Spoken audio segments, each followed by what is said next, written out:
couples who have more of these conversations about their sex life have much better sex, more pleasurable sex, more orgasms, stronger connection. But it's awkward, Janet. People don't often do it, but this is my mission on the planet. You're listening to Sex with Emily. I'm Dr. Emily, and I'm here to help you prioritize your pleasure and liberate the conversation around sex. So, you've got a sex fantasy, and you're ready for it to become a reality. That's great. But let me be the first to tell you, this process is part art, part science. The art, that's your erotic self.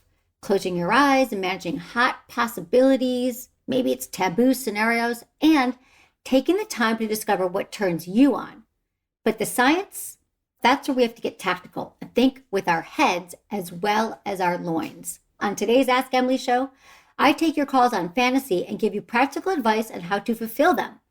So let's say your partner has been hinting at a cuckold scenario. How do you go about finding a third, and how do you manage expectations for all involved? We get into that. What about play parties? How do you ensure a consensual environment, making sure everyone feels safe in the context of an orgy? I've got thoughts for you. And finally, what if you don't have any fantasies? It's common, but you actually want some.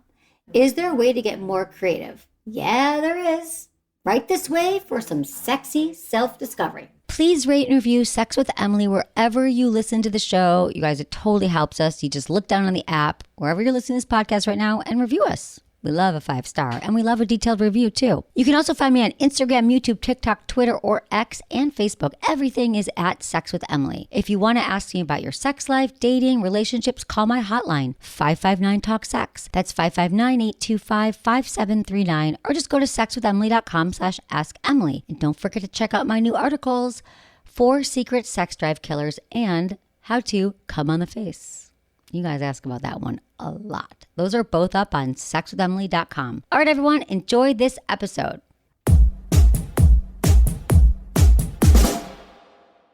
By now, you've probably heard my Magic Wand story. It's a brand that's been part of my personal journey for more than 20 years. But no matter how many times I sing Magic Wand's praises, I'll never be able to fully capture the story of this incredible brand. Well, now journalist and author Kate Sloan just completed a limited audio series documenting the history and impact that Magic Wand has created over the last 56 years. It's called Making Magic, and the series chronicles Magic Wand's incredible brand story through interviews with nearly 40 experts, performers, business owners, educators, and fans. So I got a sneak preview of the series, and what I loved is that Kate weaves together snippets from all their interviews into this amazing story arc. She covers Magic Wand's journey from appliance store massager to its legendary influence on culture and sexual independence. And it's all just fascinating. The first episodes of Making Magic are available now at makingmagicseries.com or on all popular podcast platforms. Just search for Making Magic or visit makingmagicseries.com today.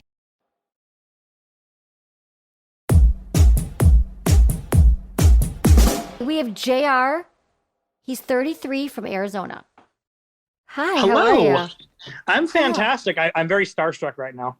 Hello, it's nice to meet you. Thanks Nice for to meet you in. too. I have been following you for, I like to say, since you were on with Dr. Drew, I think Loveline possibly. Oh yeah, Loveline. Okay, yeah, that's a long time. Yeah, it's been a while. Thank you. How can I help you? What's going on? What I was asking, so my wife and I have been married for over 10 years now. We have 2 little boys. We have an 8-year-old and a 4-year-old. And we always like to keep things fresh when it comes to our love life in the bedroom or just in general. We are very sexual beings toward each other all the time. We love each other and I love her to death. She's like my everything. What I struggle with more than anything is that I want to fulfill her fantasies. And I can't find a way for her to tell me what they are, if there is anything. And when I do ask her, she just is whatever makes you happy makes me happy. Mm.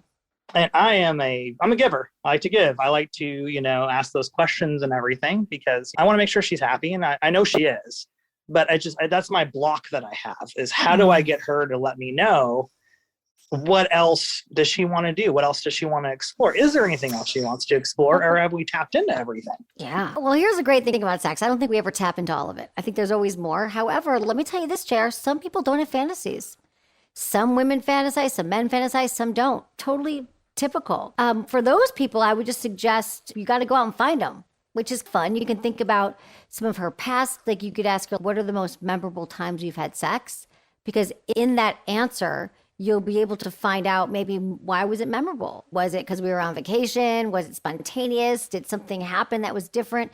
There's some kernels of information in there that could help you lead a trail to what she's into or what turned her on. You guys could read erotica together or watch porn. Or do you have fantasies too that you want to try that maybe might turn her on? Right. No, and that's what we've talked about, because of course I have fantasies, right? And I talk about it and she goes, well, let's do it. Let's try it out. I'm all about it, and we do, it's hard in between kids, like you have kids all day, you're running around. So it's like and I don't like planning. Like Tuesday at 4, we're going to do this. And that's not how we are. We are more spontaneous. And if it happens, it happens. But I will say we're very active. Good. We have sex at least 5 times a week. And I'm not saying intercourse, but as far as overall, and we've been married for 10 years now. So that's really impressive. I love it. So you're just saying you want to expand and you want to grow. You also know an easy way is our yes, no, maybe list, which is on our website, so people love that. It has 80 things on it, from like kissing to cuddling to spanking to pegging. Is it a yes? Is it a no? Is it a maybe? And then you guys can like take that quiz and like swap lists. So there's different ways to get it going. And typically it is a conversation outside the bedroom. Do you guys do date night still, I hope, with a 4-year-old and an 8-year-old? Yeah, it's difficult, but what we do is it's kind of funny. I will look at the kids to bed and I'll have her dress up and I'll dress up and I'll do like a candlelit dinner out back if we can. So I try to keep it like, okay, we're on a date night, because all of our family's out of town. We don't have any family out here. They're hours away. So when they do come in town, we do sneak one in. But for the most part, it's hard. It comes far and few between, and trying to find the right sitter. And can you guys afford? But it's really important. Like there have been actually studies that have shown that couples who have a non-negotiable date night every week have better sex, more pleasure, more all these things that have a better relationship, because it has to be that time that's like your non-negotiable. So maybe you could find a sitter once, make that a priority. I know it's hard to find one, but it's important. Yeah, and I think we just need to dive more into like actually truly finding one, I mean, I'm sure there's got to be something out there. So I just think we need to take more effort into finding a sitter rather than maybe one will come by, like. Yeah, find a sitter. Talk to your friends with kids and say, do you have anyone that you like? And that's how it gets started. There are also some apps too that you help find you babysitters. And I think that would be a really great first step. Couples just forget, and then years go by and they're like, we've never been without the kids. It's been a year, it's been 2 years. And it's really important for you guys to nurture your own relationship as well and give that time. That's awesome. Yeah, no, that's fantastic. I didn't even think about like the use of the erotica reading and everything like that. She's a huge reader. So I think that would be awesome. That's a great tip. Get some erotica. Rachel Kramer Bustle, like Google Best Erotica. I think we have some on our website. And just start reading. Read her in the tub or something. Or make it a sexy night. Have her lay down and you'll give her a massage and read to her. Just see what gets her going, because you'll start to know when her body starts to move, she gets turned on. So, yeah, I love this. That's awesome. Yeah, let me know how it goes, okay? I definitely will. Hey, thanks for taking time. Of course. So great. So thank you for everything. I appreciate it again. Yes, of course. I'm so glad to see you. Thank you. Thank you so much. I love that they're a happy couple. Things are great. They have sex 5 times a week. But remember, sometimes it's not about how many times a week you're having sex. It's about, are you both getting your needs met? Is it quality sex over quantity? But they seem very happy. They just have to have some more conversations. And I hope this has inspired some of you right now to get a babysitter if you don't have one, because it is so important to still prioritize your relationship. When you have kids, when life happens, you have to always say, we are doing this date night. It's going to happen, and we're going to do everything we can to make sure it happens. Even if you leave and go around the corner somewhere, it's just important to get out of the house, agree that you're not going to talk about the kids, continue to get to know each other and have those conversations that you had at the beginning when you fell in love. And that's going to help everything. It's going to help your turn-ons. It's going to help you guys connect more. So I'm a huge fan. This email is from Anna, 22, in London. Hey, Dr. Emily, my boyfriend and I have been long distance for 2 months now. We've gotten into the swing of engaging in phone or FaceTime sex. My boyfriend's really good at dirty talk and knowing what to say while we are on the phone. However, I get a little quiet and don't know what to say, but would love to contribute. I try to think of what I'd want him to be doing to me or what an experience has been like between us in the past, but I can't ever get the words out to properly do it any justice. Any tips? All right. Yes, Anna. Well, I think what you're saying here is that you're doing a lot of things that I recommend, talking about something that's happened in the past and something that you want to happen in the future. Well, what you're saying here is that doesn't work for you because you just can't get the words out of your mouth. So here's what you need to do. Practice your dirty talk voice. Do it in the shower or when you're driving or you're getting ready and you're looking in the mirror. Practice saying it out loud like you are an actor and you're preparing your lines for a scene because it's a new part of yourself and it's not fake and it's not wrong and there's no problem practicing. If you guys were thinking, oh, that's going to make me feel worse, not at all. It's going to make you feel way more comfortable when the situation goes down. And you can also, maybe when you're masturbating, you could practice your dirty talk voice. When you're alone, you can think about like, what would I be saying right now? And just practice. There's no one around. They don't have to hear you. Maybe you could listen to erotica as well. That's a great way to hear how other people are doing it. And then you could stop it and you could listen to it and make it your own.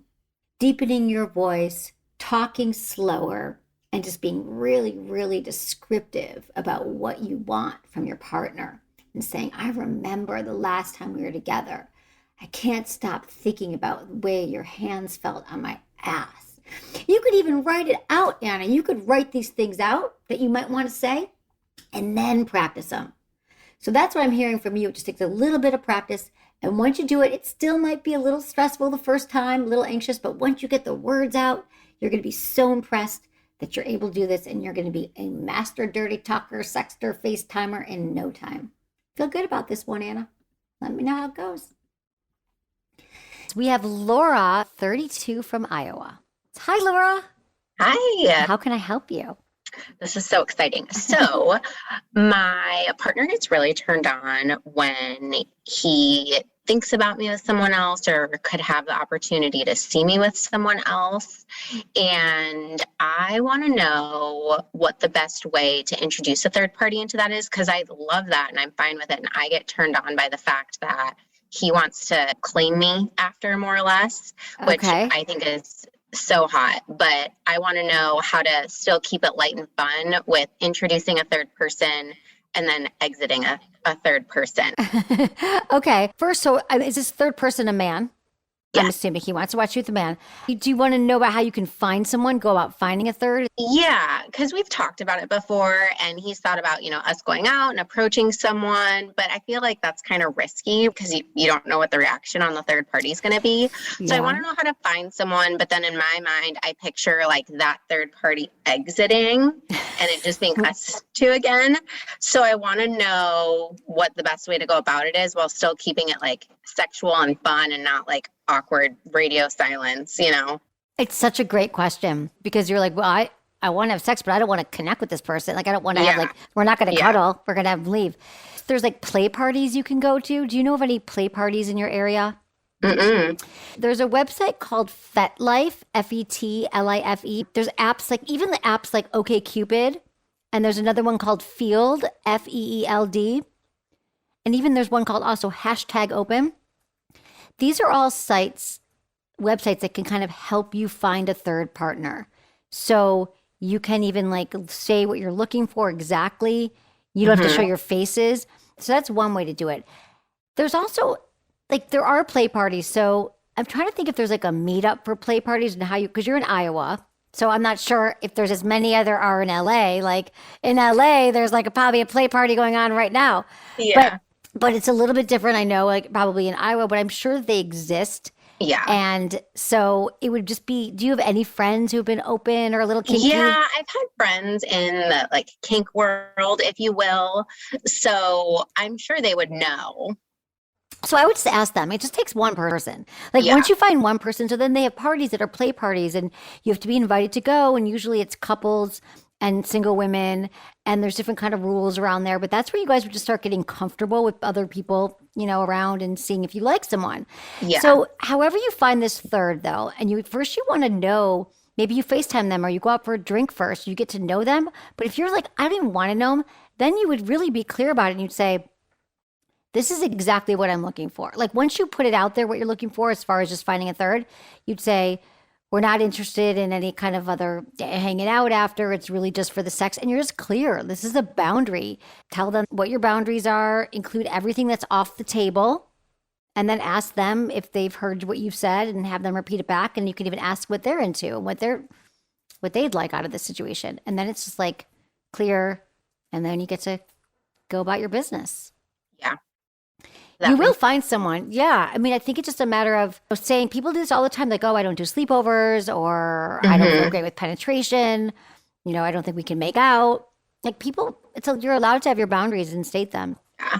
Do you think, because not like in my head, I think I probably need to set those boundaries with my partner too, right? Yes. And that's probably from my triggers from previous relationships where I'm like, what do you want to see? This is really for you, you know, and what are you okay with? What are you not okay with? You said that you've talked about it, like dirty talk it, or has he explained to you? Okay. So that it's probably pretty explicit. And so I think that you just want to clarify and say, I want to make sure that you're okay with me having sex with someone in front of you. Is there anything off limits? And then you guys should also have a safe word.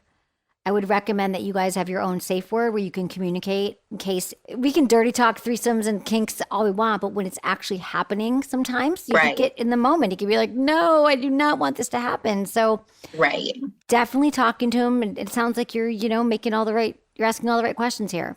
Yeah, because I want it to be enjoyable, and this is new for me, but I want to do it for him. So I want to make sure that it is enjoyable, and nothing can fall through the cracks to ruin the moment. Okay. Well, what do you want out of it? Are you doing it just to please your partner, or? I think it's exciting just because every girl wants to be wanted. So to be wanted and then wanted more, I'm excited for that. But I am so sexually pleased with my partner that it's like a fantasy for him. So I want to make sure that like I'm fulfilling his fantasies so then he can fulfill mine. Right. Okay. Yeah, no, it sounds like you guys have a really fun relationship and you're really open and talking about all these things. So I think that it's just really conversation, you know, communication is lubrication, and talking and maybe even writing it down. Because sometimes people don't always hear things that you're saying. And I would have like a contract if you want to be safe and it sounds like you guys have great communication, but it's really good to like kind of see the writing. Yeah. This is what we're agreeing to. And it can be really hot to go back to and read it sometimes. But I think, okay, good. Would check out those apps. I would talk to him about it and have fun. And now I want to hear how it goes. Yeah, well, hopefully I have an exciting update for you soon. His birthday's on Friday. So. Oh, can we do it by Friday? You got some time. Yeah, it's only Tuesday. I think you'll be able to find what you're looking for. I feel good. Okay, thanks, Laura. Thank you. Of course, I appreciate it. Thank you for calling in. Absolutely. Have a good one. You too. Bye. Bye. So what Laura was talking about there was, we call it a cuckolding in the business, when a man has a fantasy about seeing his partner with another woman. And I know it's not for everybody. I know a lot of you think, oh, I would lose my mind if my woman was having sex with someone else in front of me. Oh my God. Well, guess what? It's not for you. This is for some people. It is a fantasy. It's common fantasy. And what I love about this, whether it's a threesome, bringing another woman or whoever you're bringing in, it's important to have really clear boundaries with your partners, to talk about your yeses and your nos, and to make sure that you are both on the same page, that you're both attracted to the person. If it's going to be a threesome in this situation, you know, I think that she's thinking about it all right. Hey, don't knock until you try it. I'll be back with more of your calls after a short break from our sponsors. And Josh has a question about our yes, no, maybe list. I'll be right back.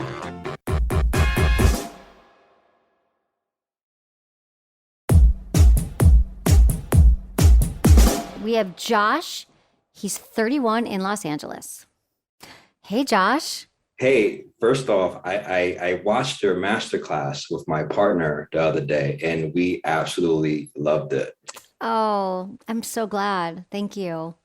Yeah, I mean, well, it was refreshing to hear about sex because we've never taken a class about it before. And I think it was just great to hear like a well put together course about it. It was really helpful. Oh, I'm so glad to hear that. What was one thing that you took away from it? I forgot what you exactly called it, but it was kind of like a list of things that couples can basically check if they, I think it was sort of. Yes, no, maybe list. Yeah, there we go. Mm-hmm. Yeah. And I think the maybe less part is pretty genius because it's like, it's not a yes or no, or maybe it's kind of like, well, we could do that more, we could do that less. So I think you've covered all the nuances. Oh, good. Well, that makes me so happy. Yeah, I really love doing that course, and it's impacted a lot of people. Yeah, that's at Masterclass, everyone, of masterclass.com. So Josh, how can I help you? What's going on? Talk to me. Well, I'm in a bit of a unique situation. To give you some context, I run a sex positive private membership club for couples. What we do is we throw a masquerade party once a month in Los Angeles. And it's typically in a mansion with many bedrooms where members go to play with others. And eventually these bedrooms will become orgy rooms. It's a fun and liberating experience, but there are many bodies touching other bodies, and we've never had a problem before. Members are generally respectful and understand all the nuances around consent, but I want to be mindful about keeping our members safe and comfortable. So my question is, how should our members think about practicing consent in an orgy environment? Well, first, I think that's amazing. And you're going to get a lot of people who are going to want to find your club here in Los Angeles, including myself. So let's talk about the tenets of consent. It needs to be explicit, ongoing, and coherent. So what do I mean by that? Consent, it has to be affirmative. So if they're not saying hell yes, well, it's a hell no. Are they explicit, and was it a yes? We also have, it has to be ongoing. Ongoing means just because I said yes last night, last week, last year when we had sex, it doesn't mean that I am saying yes this time. You can't assume that my yeses carries over to every time we have sex. For example, maybe I loved anal sex last time we had sex, but I'm not feeling it tonight. So for you to make that assumption would be outside of the consent bubble. So make sure that my consent is ongoing by checking in with each other. Maybe they had too many drinks or some other substances and they're not aware of their surroundings. In these kind of situations, a yes might be uttered, but don't start undressing just yet because the consent is not affirmative. We have to listen. Listening is more than just hearing words. We have to have clarity. Both partners' minds have to be clear and have to freely consent to sex. I mean, come on. How many times have you done something regrettable after a night of seriously being intoxicated? A lot of us, I think, can relate to saying yes in situations when we were drinking too much and we might have had regrets. So it's hard to get affirmative consent when someone is intoxicated. Remember these tenets of consent and make sure that everyone is well aware of them. You could even share them with the guests who come in every night. You could print them out. You could share them in an app and a waiver. Make sure that people are aware that consent is sexy and the only guests invited are the people who are willing to sign up for all of them. And I know that people think, oh, that's kind of a buzzkill, but I think it just is. First of all, it can be really hot to say like, God, I think it'd be so hot to see you naked right now. Can I take off your pants? Yeah. And also then you just know like you're consenting as you go. So where would you say is the best place to sort of draw the line between, because, as a club owner, I have to then decide if someone comes up to me and says, hey, I've been touched without consent.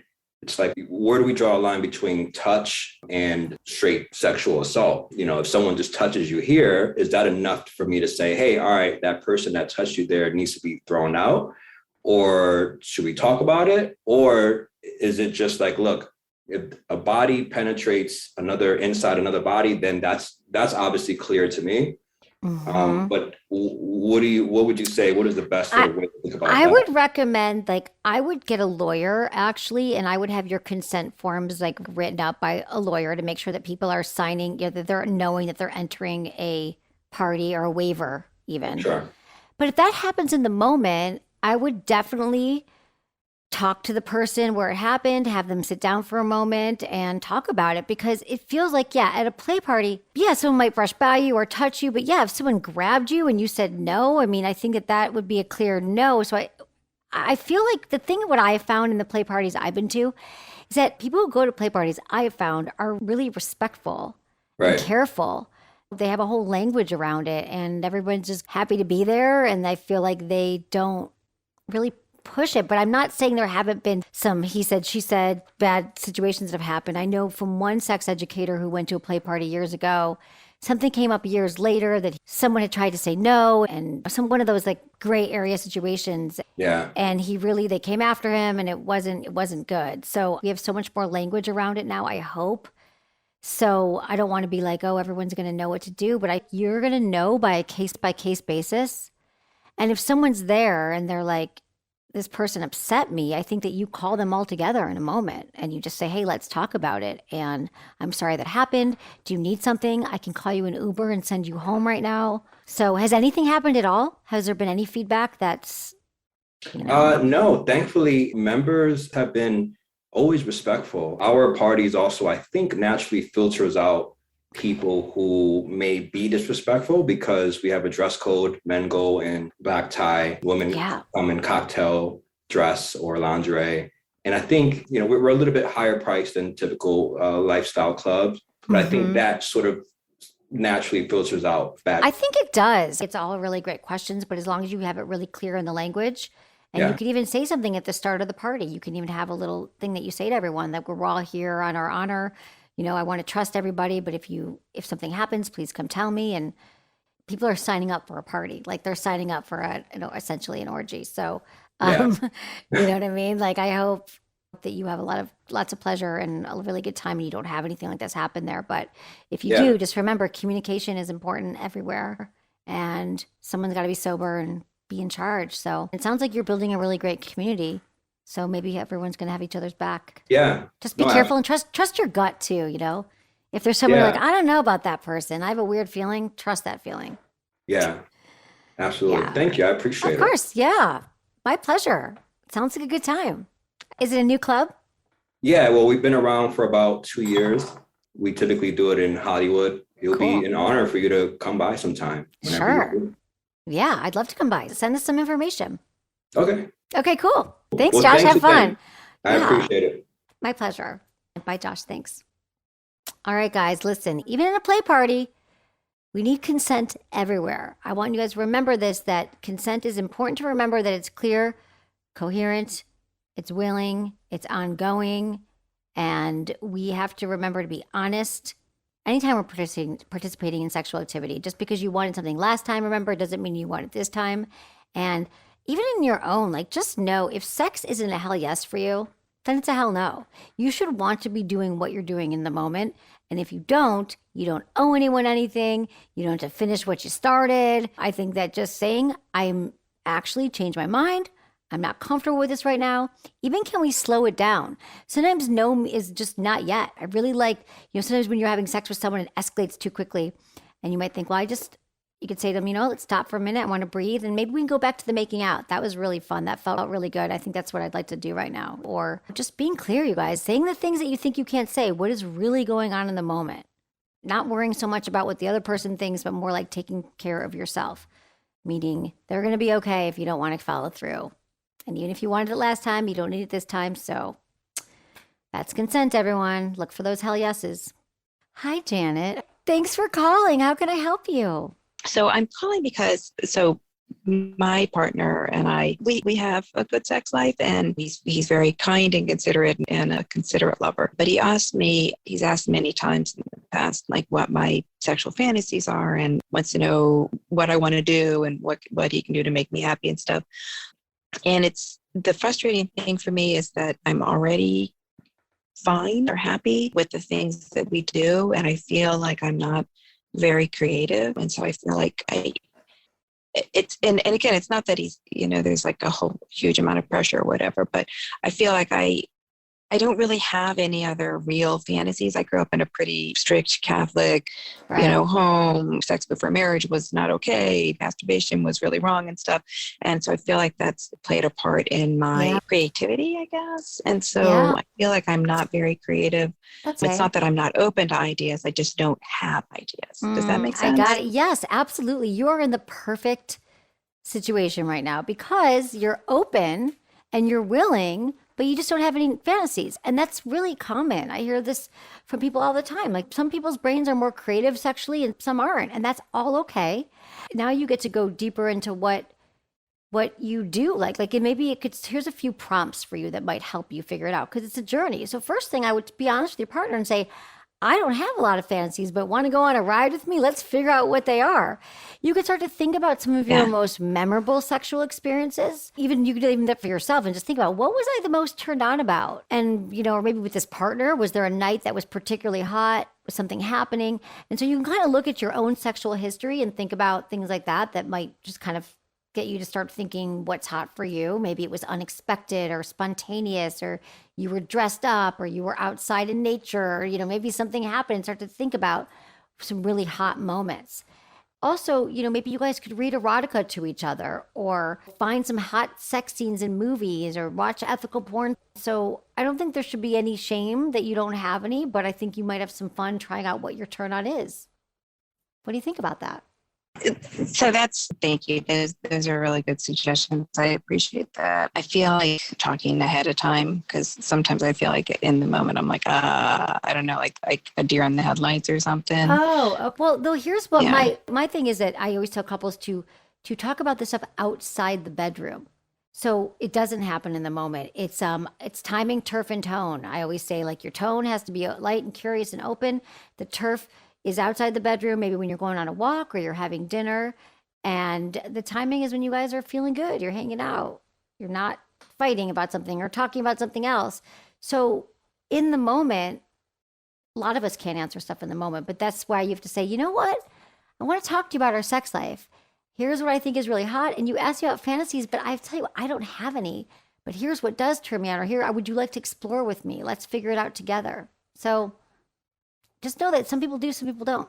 Nothing wrong with you.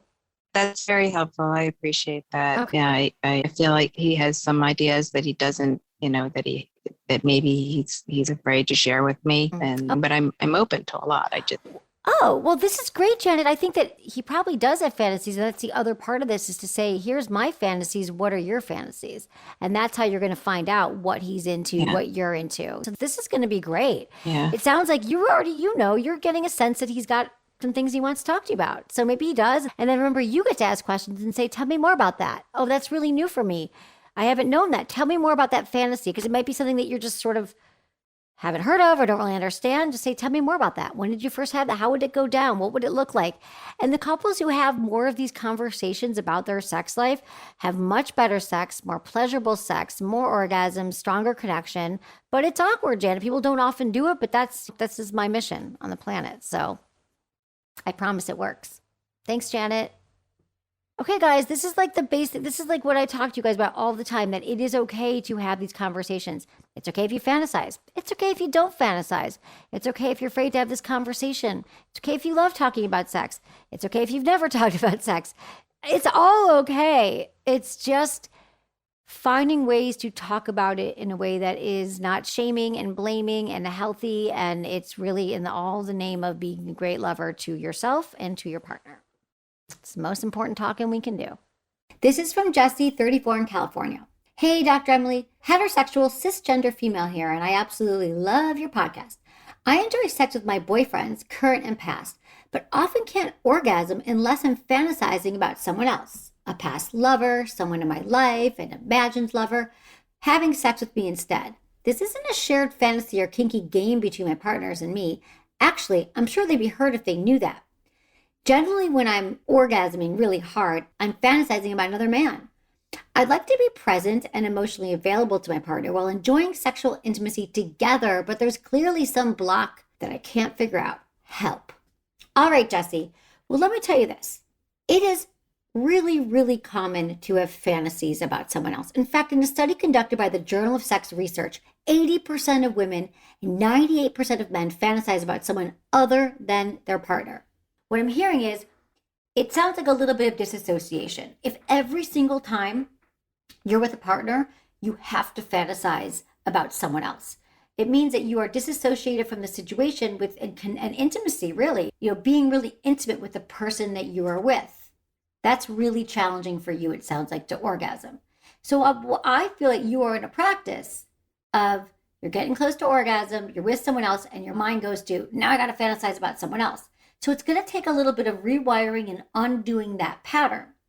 The best way for you to figure out how to be more connected to the partner you're with is to actually engage with that partner in a way that will enhance intimacy.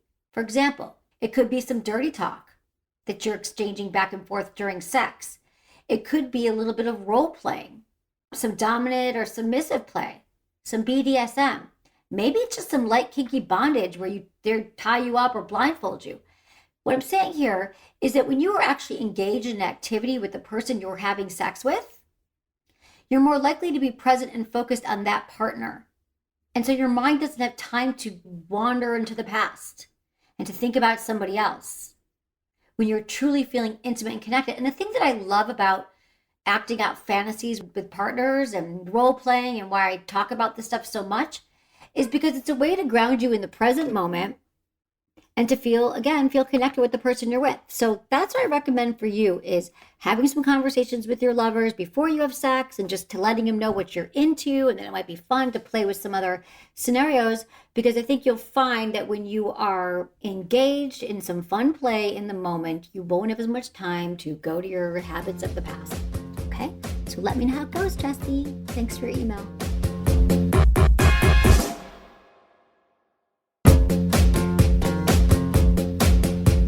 That's it for today's episode. See you on Tuesday. Thanks for listening to Sex with Emily, and be sure to like, subscribe, and give us a review wherever you listen to the podcast, and share this with a friend or a partner. You can find me on Instagram, YouTube, TikTok, Twitter, or X, and Facebook. It's all at Sex with Emily. Oh, and I've been told I give really good email, so sign up on sexwithemily.com, and while you're there, check out my free guides and articles for more ways to prioritize your pleasure. And if you'd like to ask me about your sex life, dating, or relationships, call my hotline, 559-TALK-SEX. That's 559-825-5739, or just go to sexwithemily.com/askemily. Was it good for you?